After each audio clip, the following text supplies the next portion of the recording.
peut attaquer sur la suite. Alors vous voyez que le décor de l'estrade a un petit peu changé. Donc c'est parce que ce matin on se permet une petite excentricité, puisque nous sommes toujours sur le thème de l'intergénérationnel. L'Église est un lieu qui est extraordinaire, d'accord, qui est fabuleux, mais qui réunit 5 générations. 5 générations sont réunies au sein de l'Église. 5 générations doivent se côtoyer et doivent s'organiser et doivent vivre ensemble leur foi. Et c'est pas toujours évident. C'est pas toujours évident. Parce qu'on veut être très transparent, que ce soit à la pépinière ou dans d'autres structures. Parfois, le rapport entre les générations n'est pas simple. Tout à l'heure, je parlais des jeunes, des enfants qui couraient dans l'église. Quand certaines générations voient des enfants courir dans l'église, ils disent « Waouh, mais un enfant n'a pas le droit de courir dans l'église !» Mais quelque part, c'est leur culture. C'est leur génération. C'est comme ça qu'ils ont été éduqués. Et d'autres générations, eh bien, pensent le contraire. D'accord ? En disant, c'est une bonne chose, ça fait partie de la vie, ça fait partie de ce qui est normal. Et tout ça, ça se décline dans toute la vie de l'Église. Ça se décline dans toutes les activités de l'Église. Et ça vient confronter ce verset de Jésus qui dira, aimez-vous les uns les autres. Ok ? Et vraiment, je pense, et avec l'équipe pastorale, on a organisé toute cette série, et merci à Jen, parce que c'est elle qui en a été à l'initiative, à organiser dans cette philosophie de dire si on apprend à connaître le fonctionnement de l'autre, alors ça me permettra de mieux l'aimer. Et donc, c'est peut-être pas une prédication telle qu'on a l'habitude de l'entendre, mais c'est extrêmement important parce que ça va vous permettre de manière concrète à apprendre à aimer votre prochain. Connaître l'autre, connaître son fonctionnement, c'est me permettre de mieux comprendre ses réactions et donc de mieux l'aimer. Ok, vous comprenez la philosophie ? Donc ce matin, on va fonctionner en mode d'interview. Et je remercie les 4 personnes, normalement il y en avait une 5e, mais il y a des malades, et les 4 personnes qui ont accepté de se livrer à l'exercice. Alors je leur ai demandé de monter. Donc on a de la génération silencieuse avec Eliane. Forcément. Donc, la génération silencieuse, c'est ce qui se fait de plus vieux. Donc, j'étais obligé de prendre Eliane, forcément. Alors, normalement, tu peux t'asseoir. Normalement, on aurait dû avoir une boumeuse avec Hélène, ok, mais elle est malade, donc elle ne pourra pas être parmi nous, mais on a répété un petit peu avant, donc on a ses réponses. Ensuite, on a une génération X, avec Marceline. Alors, merci. Alors, tu as intérêt d'être bien, Marceline, parce que tu représentes ma génération. D'accord ? Donc, si jamais tu ne penses pas comme moi, gare à toi. Ensuite, nous avons du Millennials avec Donald. Qui est Millennials dans la salle, d'ailleurs ? D'accord, vous vous souvenez plus des dates. D'accord, il y en a que 3. Ok, ça marche. Merci. Jeanne, tu peux recommencer ton truc, je pense. Et puis, on a de la génération Z avec Enola. Alors, Enola est morte de trouille, d'accord ? Mais par contre, son apport est hyper intéressant parce que Enola a une grande qualité, c'est que, comme la génération Z, elle est très cash. Donc voilà, on espère qu'elle le sera. Et le thème qu'on a retenu, donc merci à vous, et le thème qu'on a retenu pour cette session, c'est de dire quel est le rapport de chaque génération avec l'Église. Okay ? Qu'est-ce que chaque génération attend de l'Église ? Et donc, pour être très transparent, on a fait une petite répète avant, etc. Donc, on a bossé un peu en amont. Il y a des réponses qui sont hyper intéressantes. Eliane, tu vas être la première à pouvoir répondre à la question, de dire, finalement, quelle différence fais-tu entre l'Église universelle, avec un grand E, et l'Église avec un petit E ? Alors, l'Église avec un petit E, pour moi, c'est chaque chrétien. Et l'Église avec un grand E, c'est le corps de Christ. C'est le groupe des chrétiens. Ok, ça marche. Marceline, de ton côté ? Alors, l'Église avec un petit E, ce serait le lieu de culte. Ok. Et l'Église avec un grand E, ce serait le corps de Christ. D'accord. La génération boomer, c'était à peu près sur le même rapport qu'Eliane avec la notion de chrétien et puis de corps de Christ. Ok. Là, on a la notion de bâtiment qui commence à arriver.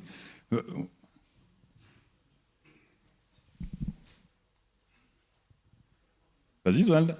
Ok. Oui. Vas-y.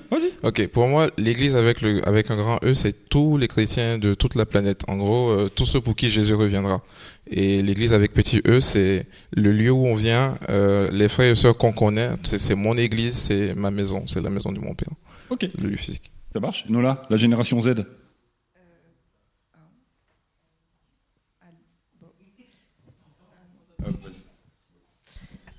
L'église avec un petit E, pour moi, ça va être ce que tout le monde va apporter dans l'église, ce que chacun va faire. Et c'est ça qui va créer le local. Tandis que l'église avec le grand E, ça va être la vie chrétienne au quotidien. Ok. Donc il y a une distinction. La notion de local arrive dans les plus jeunes générations. Tu peux garder le micro, Enola. Et alors il y a une question. Là, c'est une question facile. Ok. Maintenant, pour chaque génération, la question, c'est est-on obligé de venir à l'église en tant que chrétien pour être sauvé? Donc, la question, est-on obligé de venir à l'église pour être sauvé? Donc, si jamais on ne vient pas à l'église mais qu'on vit une forme de foi chez soi, est-ce qu'on est sauvé? Pour moi, on peut être sauvé sans venir à l'église, tout simplement parce qu'il y a des chrétiens qui viennent, mais qui ne servent pas... Attendez, excusez-moi. Voilà. Certaines personnes viennent à l'église, mais leur cœur n'appartient pas à Dieu. Et ils viennent le dimanche, mais après, le reste de la semaine, ils retombent dans leurs mauvaises habitudes. Donc pour moi, on peut être sauvé sans venir à l'église. Donald? Moi, je pense aussi que le salut n'est pas limité à la présence dans ce lieu. Et donc, à partir du moment où on a accepté Christ, bien sûr, le lieu n'est pas important, en fait. Ok. Vas-y, continue. La deuxième partie, c'est que, quand j'ai répondu, du coup, quand j'ai préparé, c'était que, en fait, ça n'empêche pas le fait que avoir un lieu de culte, avoir une église locale est important pour la vie en Christ, parce que être seul et isolé, c'est dangereux pour notre foi. Ok.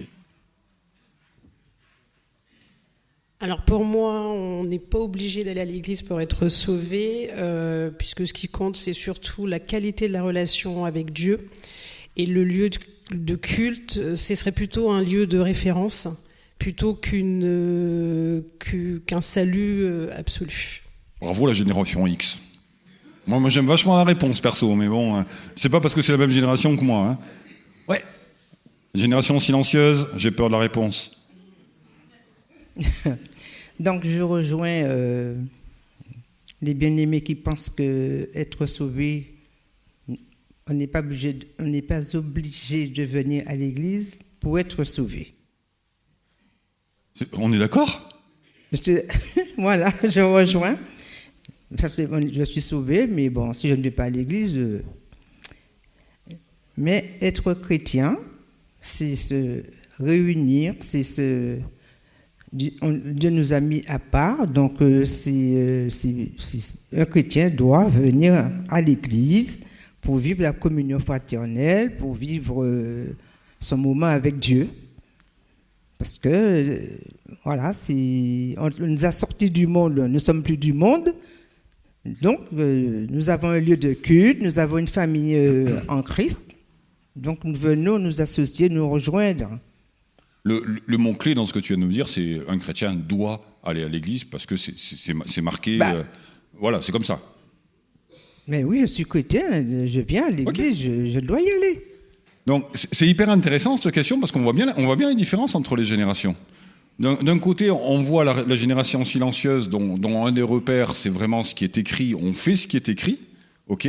On a la génération X qui est en mode utilité.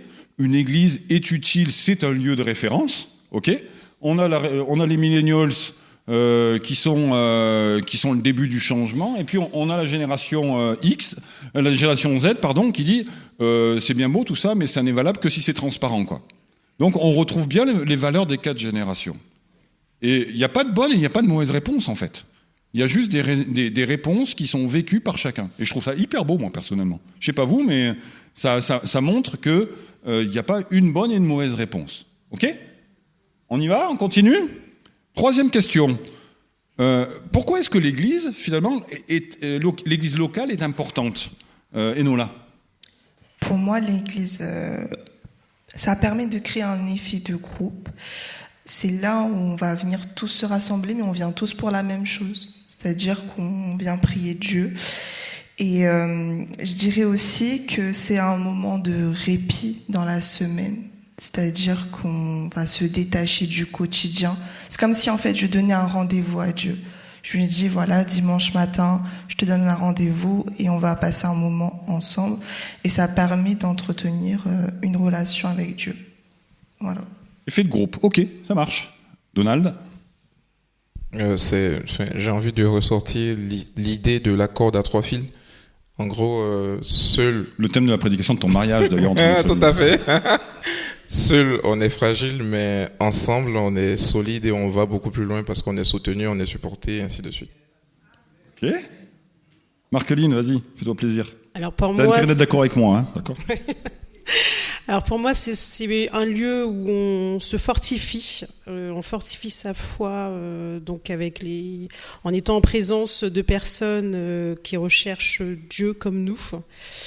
Donc ce serait plus un lieu de fortification qui nous permet de rester un petit peu dans le droit chemin. Ok, on retrouve la notion d'utilité qui est là. Ok. Et pour toi, Eliane ? Parce que la Bible dit, et après ? Non, la Bible ne le dit pas. D'accord, j'aime bien t'embêter. J'ai commis un impair. Hein. Mais c'est l'église locale, c'est ça ? Ouais. Mais bon, l'église ne le dit pas, pardon Seigneur. Mais à travers le Nouveau Testament, on lit souvent qu'une assemblée locale qui se réunissent dans une église. Il y a des assemblées, par exemple, des réunions de maison, je vais prendre ça comme exemple, des réunions de maison qui se font dans un quartier. Et dans ce quartier, il y a une église locale où les chrétiens sont appelés à se retrouver pour la communion fraternelle, pour partager, pour, fortifier leur foi et continuer leur marche avec Dieu. D'accord. Pour moi, c'est important qu'il y ait une église locale. Ok. Donc, là encore, on voit les différences dans la manière de voir l'Église. On retrouve la notion d'utilité dans la génération X. On retrouve cette notion de dire, c'est dans la Bible, quoi. C'est dans la Bible, donc on doit le faire. Les premiers chrétiens l'ont fait, donc on doit le faire. Et on a la vision d'Enola qui dit, en fait, moi je cherche un groupe, quoi. Je cherche un groupe avec lequel je veux partager. Une notion de partage qui est hyper important dans la génération Z. Autre question, qu'est-ce que vous attendez finalement de l'Église ? Eliane, allez, vas-y. Qu'est-ce que tu attends de l'Église ? C'est un jour spécial, tu te souviens ?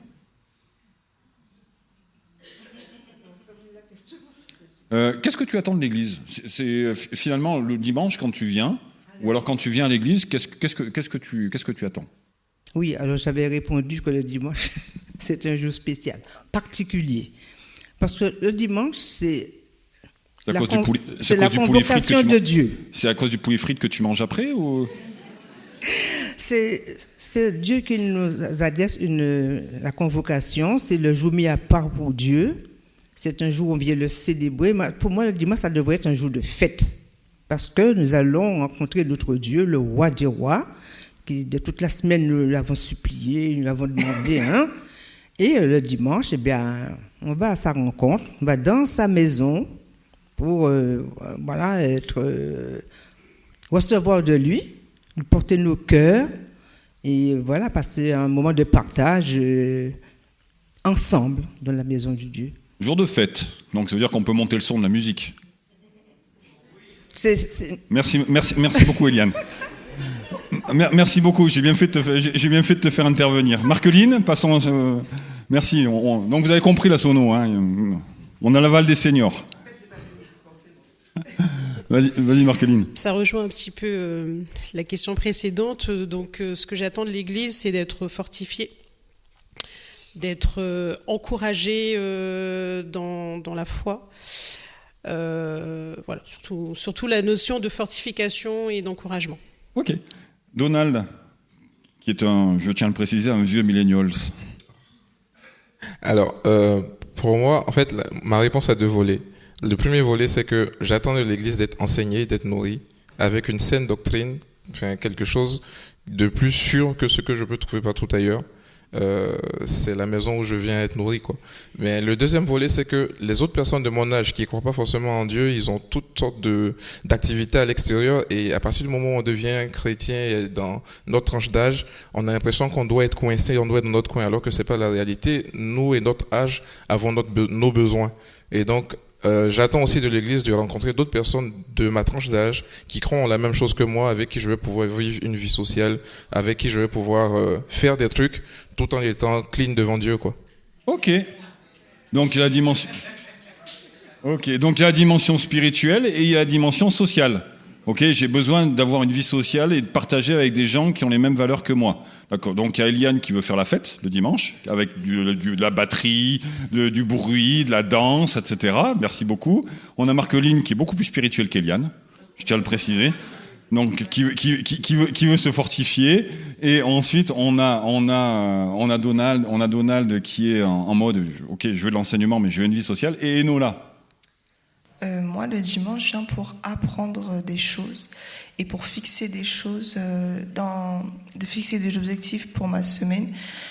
C'est-à-dire qu'on est dans une société où il y a beaucoup d'influence. C'est-à-dire que j'ai besoin que quand je viens le dimanche, je sois nourrie et prête, comme si je partais à la guerre, quoi. Je me nourris, je prends mes armes pour ensuite... la semaine, pouvoir, entre guillemets, batailler les épreuves du quotidien. Cool. Il y a de la profondeur dans la génération Z, moi, je trouve, perso. Hein. Comparé à la génération silencieuse qui veut faire la fête, hein, et je l'embête, mais elle a raison, quand même. Je l'embête, mais elle a raison. Ah ouais, mais je la partage en plus. Hein. Je la partage. Question 5, d'accord ? La dernière. Qu'est-ce qu'il manque et que je rêve de voir dans l'Église ? Et nous là. Allez, lâche-toi, vas-y, fais-toi plaisir. Pour moi, c'est un lieu de chute. On rigole parce qu'on a eu un débat tout à l'heure. Et pour les plus jeunes, pour les jeunes, c'est-à-dire un endroit, un abri, un refuge où ils ne seront pas, mis dehors, libres à eux-mêmes, et au final qu'ils perdent leur relation avec Dieu. Comme je l'ai dit tout à l'heure à la question 4, on est beaucoup influencé par la société, par les réseaux sociaux, et il manque ce truc où on a besoin d'un refuge. Tout à l'heure, Donald disait quelque chose où il y a de la sociabilité. C'est très important pour nous, en tant que jeunes, d'avoir un endroit où on se sent à l'aise. Voilà. Je me permets, se sentir à l'aise, c'est quoi, du coup ? Se sentir bien dans sa peau, dans sa tête, se sentir soi-même, pouvoir être libre et pouvoir être pleinement, assumer sa vie de chrétienne. Parce que c'est pas facile dans la vie de tous les jours de s'imposer et de dire je suis chrétienne et je vis comme ça et je ferai pas comme vous et je marcherai comme ça quoi qu'il arrive. Ok, nickel. Donald ? Alors pour moi, ça rejoint un peu ce qu'Enola a dit. C'est pour moi ce que je rêve de voir dans l'Église, ce serait la liberté d'être soi-même. En gros, on a tous nos cultures, on a tous nos habitudes, on a tous on a grandi d'une certaine manière parce qu'on a été entouré comme ça et tout. Et je rêve de pouvoir être dans l'église et de voir des gens à genoux en train de prier, des gens en train de sauter. En gros, des gens en train d'exprimer à Dieu leur manière de vivre leur foi sans avoir peur de quand dira un tel, comment d'autres personnes vont me voir, ainsi de suite. Pouvoir venir à l'église sans avoir peur du jugement de l'autre, en fait. Être libre de vivre ma foi comme je l'entends. Est-ce que, alors, je vais poser une question un peu dérangeante, un petit peu polémique, mais je suis sûr que tu es à la hauteur pour y répondre. Est-ce que tu penses qu'il peut y avoir un jugement entre générations ? Oui. Oui, parce que c'est pas les mêmes habitudes. C'est pas... moi, aujourd'hui, quand je suis leader de jeunesse, je vois des jeunes. Quand je vois un peu leurs habitudes, je me dis, punaise, à leur âge, je faisais pas comme ça. Et ne serait-ce que moi, qui je suis dans la trentaine, j'ai ce genre de jugement pour des gens qui sont dans la vingtaine. Donc j'imagine des gens qui sont dans la cinquantaine par rapport à nous autres. Donc forcément, ça m'étonnerait pas du tout. Ok, ça marche. Marceline ? Alors moi, je rêve d'avoir un peu plus de moments de convivialité, des moments fraternels, un peu plus de moments fraternels donc entre nous, qu'on puisse partager un peu plus de choses ensemble. Voilà. C'est quoi cette notion de partage ? Qu'est-ce que tu aimerais partager ? Partager, qu'on partage ensemble notre foi, nos convictions, voilà. On est des frères et sœurs dans le Seigneur, donc ça rejoint un petit peu les jeunes aussi. Le fait de se retrouver ensemble, d'avoir d'avoir des échanges entre nous, nous recadre aussi. Il n'y a pas que les jeunes qui ont besoin d'être recadrés. Hein. Voilà. Donc ça nous recadre aussi. Voilà. Ok, super. Et Hélène avait répondu qu'elle désirait plus d'études bibliques, d'accord ? Plus de partage des Écritures. Eliane ? Le conflit des générations, c'est quelque chose. C'est intéressant, hein ? Mais franchement, mais ça va vite un débat, mais franchement. Mais on n'a pas de temps. Non, on n'a pas le temps. Parce que c'est vrai, je comprends la jeunesse. Je suis silencieuse. Non, je suis... Non, t'es pas silencieuse. Hein. Mais bon, c'est toi qui m'as mise là. Mais ça dépend comment on a abordé l'Église dans les premiers temps. Moi, j'ai jamais connu une église où il y a de la musique, machin. Musique, oui, mais pas de danse, pas tout ça. Mais, à part toutes ces bonnes choses, la Bible dit, moi je suis la Bible, il faut imposer les mains aux malades.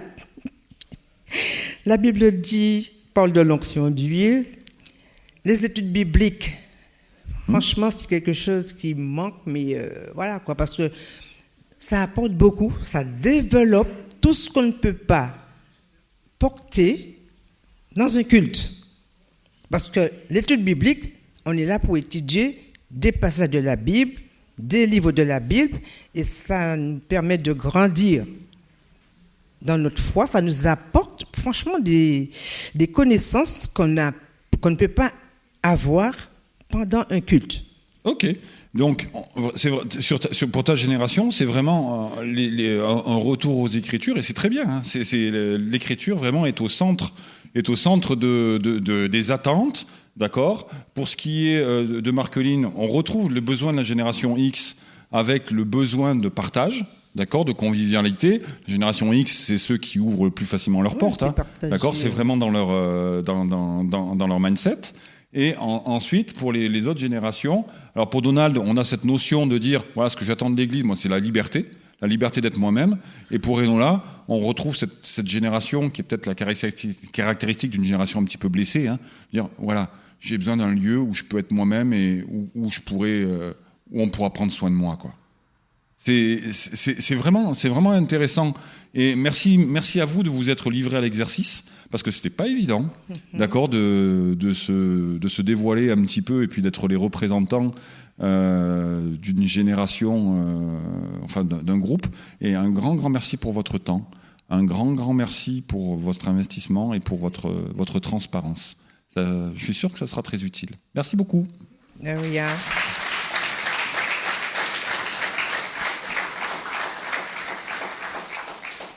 Alors, je vais juste conclure un petit peu cette réflexion en disant que là, on a vu quatre types de pierres vivantes qui ne sont, j'allais dire, que des représentants. Donc, qui ne sont que des représentants. Donc, avec une... ils ont leur propre personnalité. Vous pouvez être de la même génération qu'eux, sans pour autant avoir forcément exactement la même manière de penser qu'eux. D'accord ? Parce que notre éducation influe, notre vécu influe, etc. Le but du jeu, c'est pas d'être caricatural. Mais le but du jeu, c'est de montrer que dans l'Église, il y a une multitude de pierres vivantes. Et que l'Église, c'est une grande photo avec énormément de contrastes. On se retrouve avec des personnes qui ont des manières d'envisager un sujet aussi simple que la vie d'Église, parfois de manière antinomique, de manière opposée.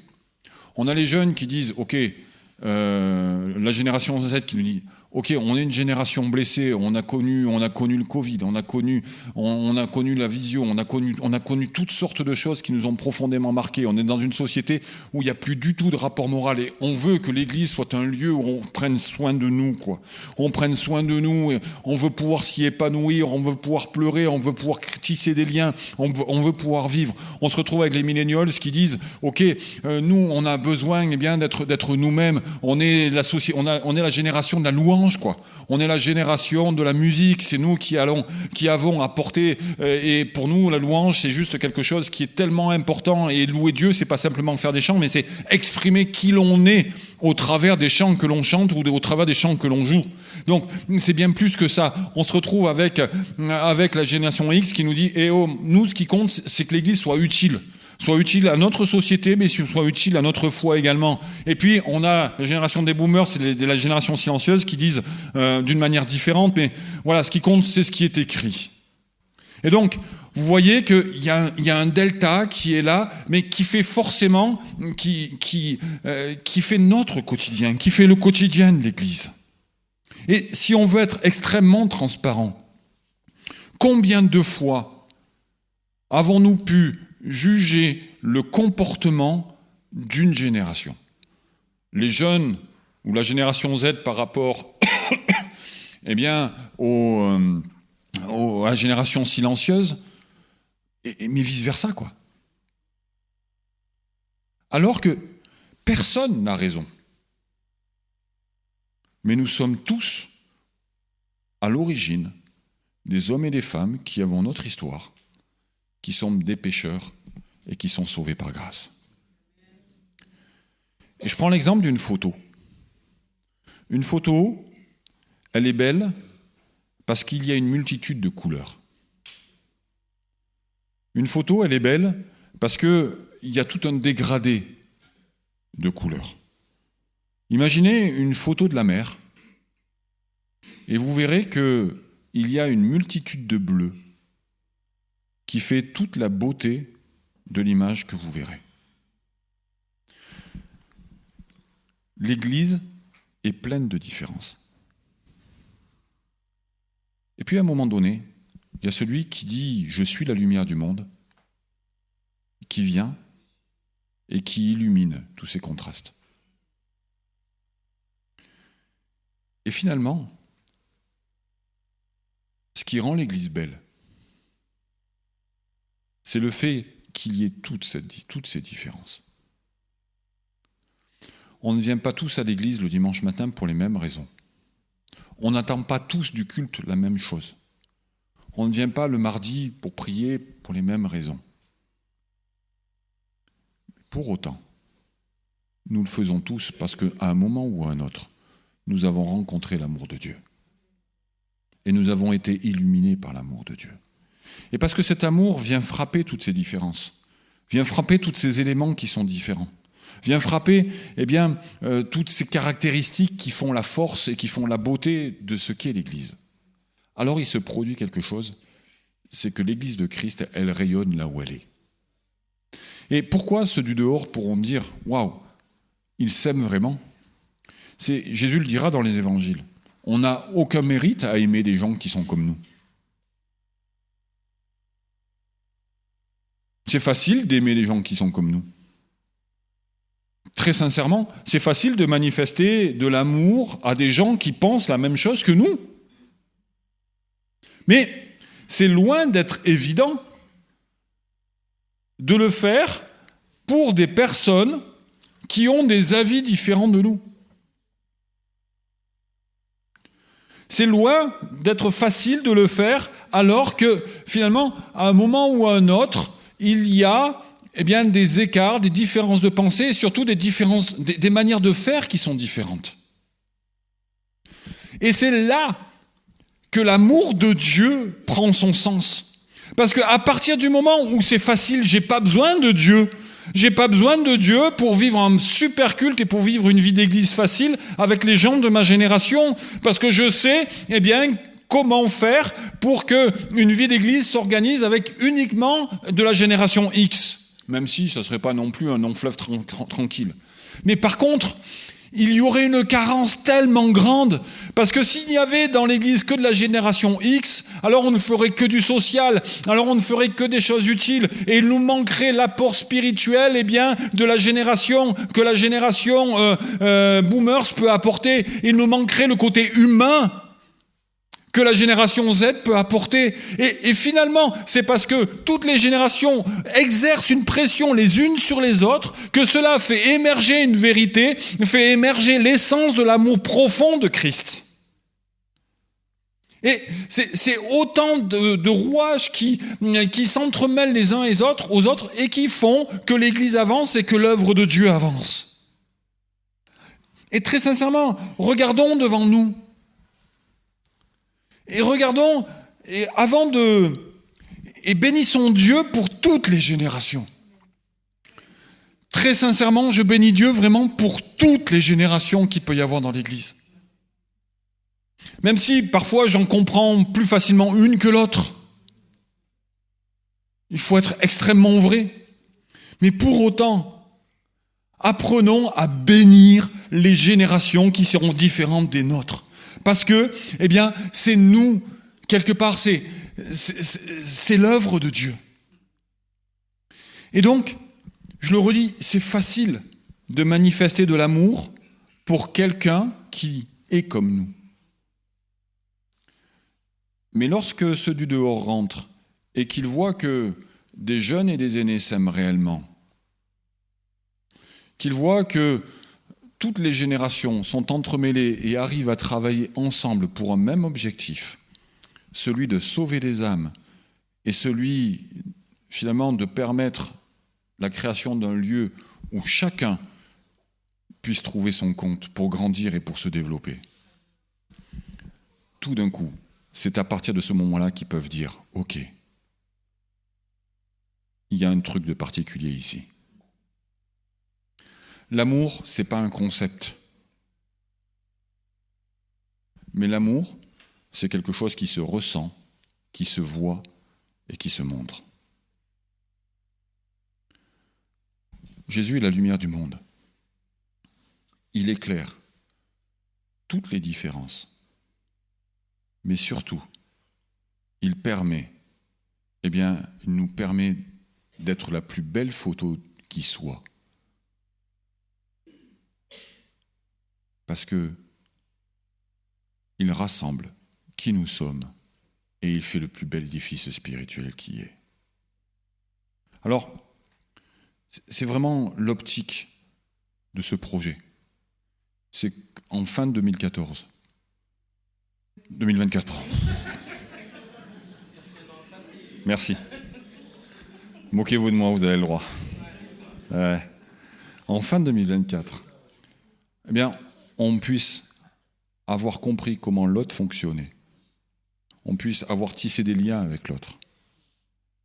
De manière à être un écrin qui soit capable d'accueillir toutes les générations, parce que Dieu est celui qui veut sauver tous les hommes. Et vraiment, on veut serrer ce projet sur notre cœur. Et on veut vraiment vous bénir, vous, chacun d'entre vous, et vous dire à quel point vous comptez pour Dieu et à quel point vous comptez pour l'Église. Que le Seigneur soit béni. Amen. On peut se lever à notre place peut-être ? Peut-être que le groupe de louanges pourrait...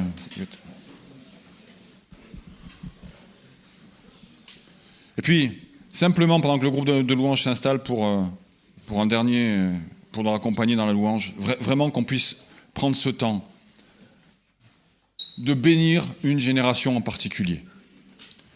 Ok ?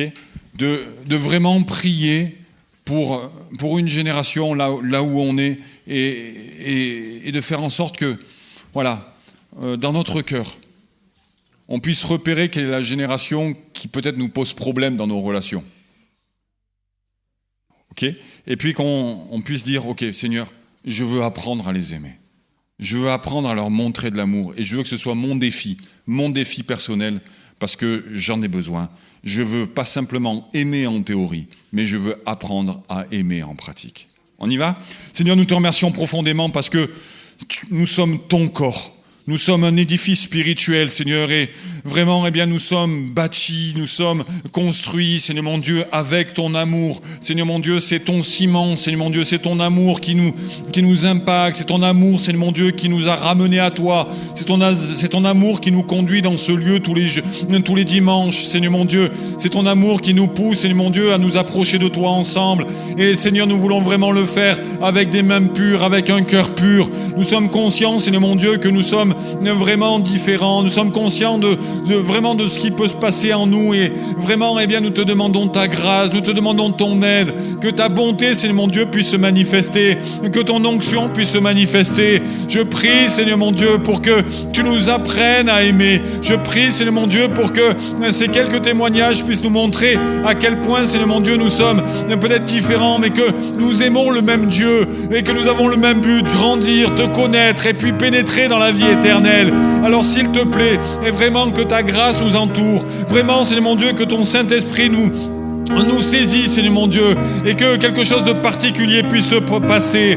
Enlève tous les murs, Seigneur mon Dieu, renverse, Seigneur mon Dieu, tout ce qui, doit l'être, Seigneur mon Dieu, nos raisonnements, nos blessures, nos conceptions, nos passés, Seigneur mon Dieu, vraiment, et que, nous puissions vivre, Seigneur mon Dieu, pour toi, dans la génération qui est la nôtre. Que ton nom, Seigneur Jésus, soit béni. Amen. Merci de nous avoir suivis. Si tu as apprécié être avec nous, n'oublie pas de liker et de partager sur les réseaux. Nous proposons chaque dimanche 2 célébrations. Viens nous rejoindre, nous serons heureux de t'accueillir. À la Pépinière, tous les âges sont représentés. Viens booster ta foi au contact de ta génération. Besoin d'un rendez-vous ? Nos pasteurs se tiennent à ta disposition. N'hésite pas à les contacter. Si tu as des questions sur la foi ou sur la Bible, tu peux en discuter avec notre équipe pastorale. Inscris-toi dès maintenant. Tu peux suivre nos prédications, posts et actualités sur les réseaux. N'oublie pas de visiter notre site internet. Tu veux t'intégrer et nous connaître un peu plus ? Télécharge dès maintenant notre application et reste connecté. À bientôt, à la Pépinière.